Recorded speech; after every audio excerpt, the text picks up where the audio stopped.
So I'm going to need your help with this one because, oh my gosh, was I confused. So I'm looking at my phone, and there's a trade.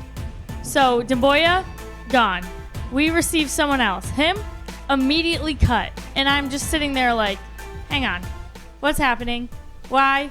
And I don't understand. So, Jeff, can you please tell me what the heck that was? So essentially, Troy Weaver finally lands a Sekou trade, trading him to the Brooklyn Nets for 4 second-round picks. And obviously, Troy Weaver adding more picks to the arsenal in this rebuilding period for a player that, in my opinion, didn't show very much in his tenure with the Detroit Pistons. We picked him as a project player, and yes, you want to give these players a couple of years to develop, but if you're not showing us signs of anything we can hold on to, getting rid of them for 4 second-round picks, it's a pretty good deal. We got DeAndre Jordan, which I expected him to get bought out because he's a veteran and he wants. I think it was confirmed he was already bought out. Okay, yeah. Like as soon as he got here, I was like, he's leaving. Like you just know it because he wants to go to a contending team. He's not going to stay with the Detroit Pistons. And you add him in that trade for just trade purposes. It's just business. So we get rid of DeAndre Jordan. We keep the 4 second-round picks.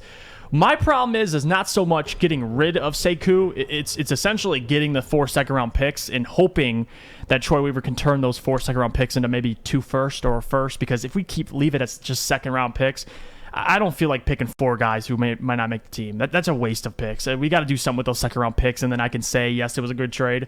But let me just address the Pistons fans because a lot of people, the people specifically who say Sekou's going to the Brooklyn Nets, we didn't give him enough time. And let me just say this, all right? If you don't think Sekou could blossom into his final form in Detroit, where we're giving him all the time in the world, and we're in a rebuild process for the past 3 years.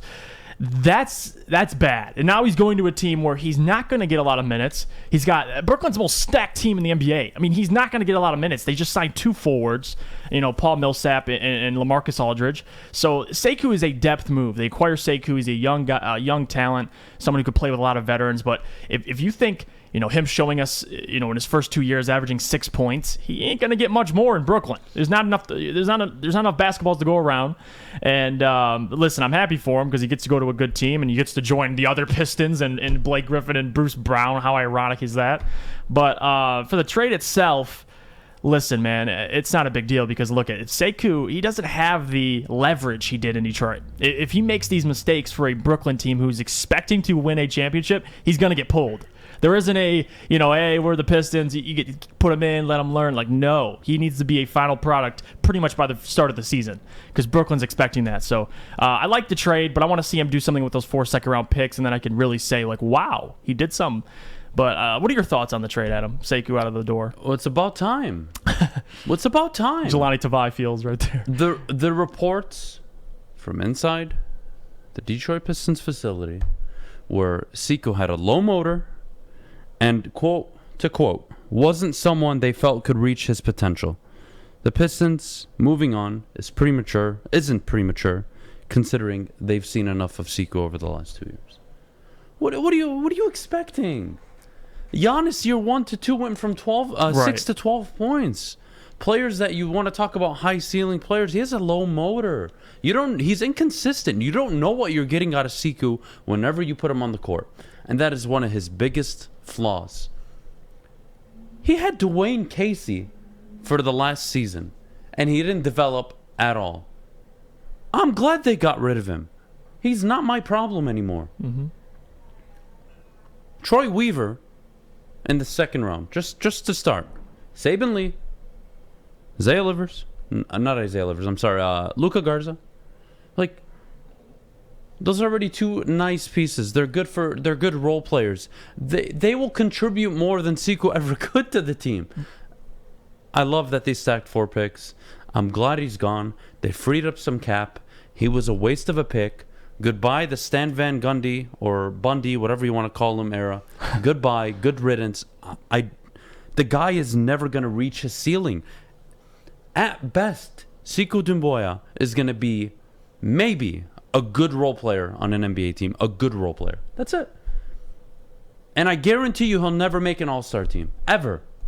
He will never make an all-star team. And we're going to sit up here and cry, we traded him away. It was too early. He doesn't have a jump shot. Can't score consistently. Not a great free throw shooter. Can't shoot the three. Can't play defense consistently. Can't run the floor consistently. How many times do I have to say consistently? The dude isn't a good basketball player. And he's on a stacked team. He has flashes. I don't care that he's on Brooklyn. I could care less about him. I got what I wanted. I bought out DeAndre Jordan. I've got my 4 picks to stack in the back. I'm good. I can either move up or I can just keep trying to hit somebody a diamond in the rough in the second round. I'm good. All I know is I don't have to worry about this bum taking away minutes from players that actually think can reach their ceiling. Dwayne Casey, out of all coaches, would be the one to coach him up. Troy Weaver, out of all GMs, would be able to spot the talent and say, you know what? We can work with that. This kid's got potential. Let's see it out with him. You've got 2 very qualified people telling you, no, we're not interested. And you want to sit up here and cry that Sekou's gone? Who cares? Goodbye. Goodbye. The way I was excited to drive Tavai to the airport, I'll drive him to the airport. What do you do? Nothing. Nothing. And we're going to sit here and be upset about it? Goodbye. Sayonara. Not interested.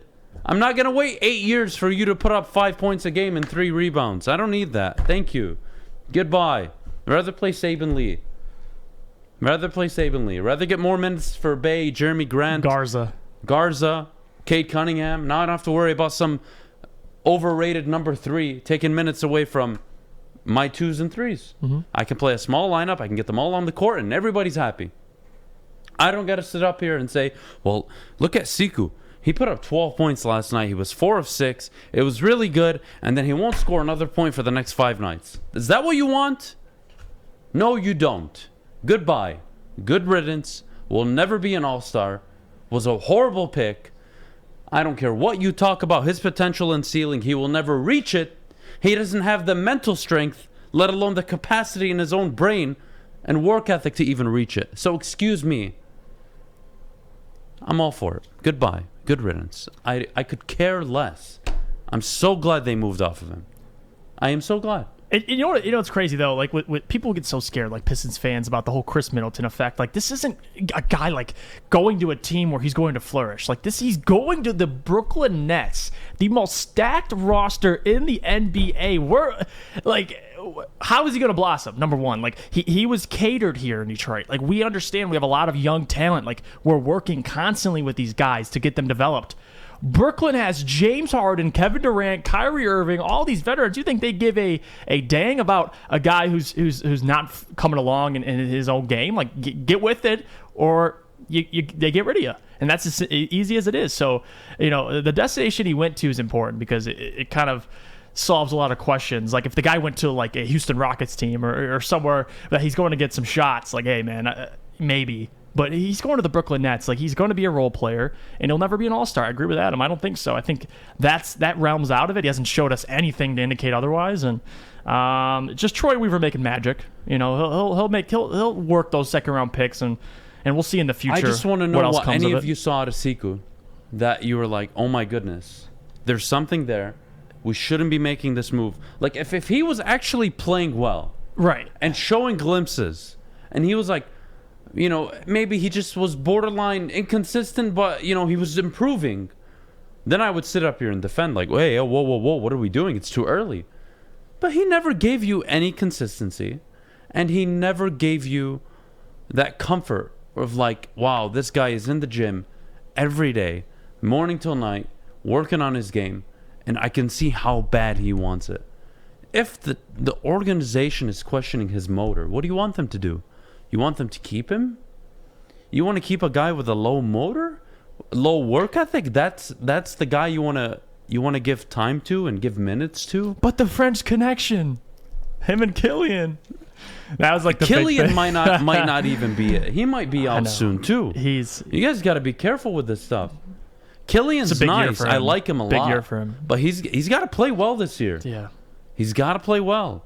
He can't go out there and play like Sekou's played. He can't average under 10 points. But to be fair to Killian Hayes though, he showed up after the injury last year, came on late, and he showed real good glimpses.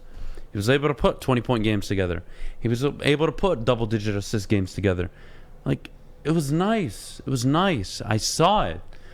Give me a game. outside of the summer league, where I saw Sekou really play and show me flashes of, wow, you know what? We just got to be patient with this guy. We got to be patient. Just give me an example. Give me a game. Give me 5 minutes at least. You can't. You can't. His biggest flaw was he was beyond inconsistent, continued to make the same mistakes over and over, and the worst part was that inside of the organization and the coaching staff, they questioned his motor. And when somebody questions your work ethic and your motor, you're done. It's a bad sign. You're done. Yeah. There's no turning back. You can make mistakes. You can have a bad night. You can have a few bad nights. I can never question your work ethic. And the day it comes to that is the day you're traded. And here we are, and Sekou's gone, and I couldn't be any happier. And I have zero objections to it. I don't. I have zero objections. I am all on board. Goodbye. Good riddance. Good luck in Brooklyn. You may be a role player. Congratulations. You're never going to be an all-star. It's that simple.